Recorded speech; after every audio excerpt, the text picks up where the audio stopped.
and you're making a commitment to yourself, to your teammates, to your school, to your coaches, to come out here and compete, improve your game. There's always a chance to improve. Every day you guys come out here, there'll be something you're doing to improve your game, okay? And coming out here and making that commitment to come out here shows that you're willing to do that, okay? By coming out here, all right, there's a couple things that are gonna happen. One is, I'm gonna put, these forms you filled out, okay? Understand this, listen to this. These forms that you filled out, okay? A lot of you guys are probably getting mail and letters and questionnaires from colleges, and it can be overwhelming to fill out 3, 4, 5 of those things every time you get them, okay? What we do is all this information will get mailed to every college in America. So it's almost like you were filling out a questionnaire for 500 colleges.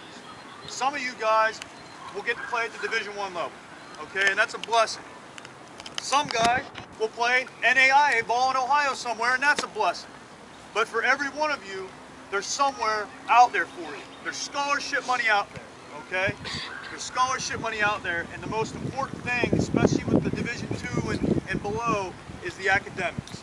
Because when you get to that level, academic money is almost more important than football money. Does everybody understand that? Yes, sir. Academic money, at most of you guys, will be more important than football money.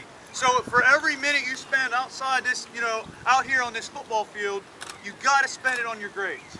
Because, like I said, for most of you, Division I, it's all football money. You just have to make a bare minimum, which is still very important because a lot of kids don't make that. But for the majority of you, the majority of us out here, you got to get the grades because the grades will get you your ticket out of here. Okay, so always remember that. What we're going to do is we're going to come out here. We got coaches out here. A lot of these guys have played in the NFL. They've been there, done that. Played at the highest level.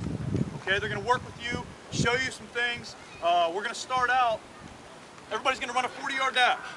Okay, a couple things about that. You got everybody's going to have two tries. All right, we're going to start down there on that line down where the cones are, and we're running this direction toward these cones. Okay, we got a line down there running along that line. We got a line down there running along this line, and we got a line here in the middle. Okay, listen to me. Numbers 1 through 30, I want you down that way. Not right now. 31 to 60 in the middle, and 60 higher down there. Okay, toward the end. 3 lines. You run it in order, okay? If you're number 1, you're up first, then number 2, and so on and so forth. Running to 40 is optional. You don't have to. The other thing is, if you run a 40-yard dash and you don't like your time, you don't want the word to get out, you can scratch it, we'll scratch it. However, the thing about that is, guys, the 4.4s that everybody talks about, you guys played in the NFL, you know, these guys in the NFL are running 4.5s, 4.4, 4.5, so I can promise you, all these high school kids that say they are, they're not. They might say they are, but they're not. So if you run a 4.7 and you say, man, I'm usually a 4.4, for one, no you're not, and 2, you're fine with that. 4.7's okay. 4.7's okay, all right? I think the fastest guys in the state that run a 4.4 are at a track meet today. The only guy. And they're running 10 too. Right. On the track. And there are guys that run at 4. I had a couple of them. Marvin Bracey came out here and ran 4 a couple months ago. He ran the fastest time in the nation last year. He ran a 4.4 out here in January. Okay, so if you're running anything close to that, you're good. Remember that about the 40s. After the 40, we're going to break up, do some position drills, do some fundamentals, things like that. And then finally, we're going to let you compete, do a lot of one-on-ones. I mean, we might get some 7-on-7s, I don't know.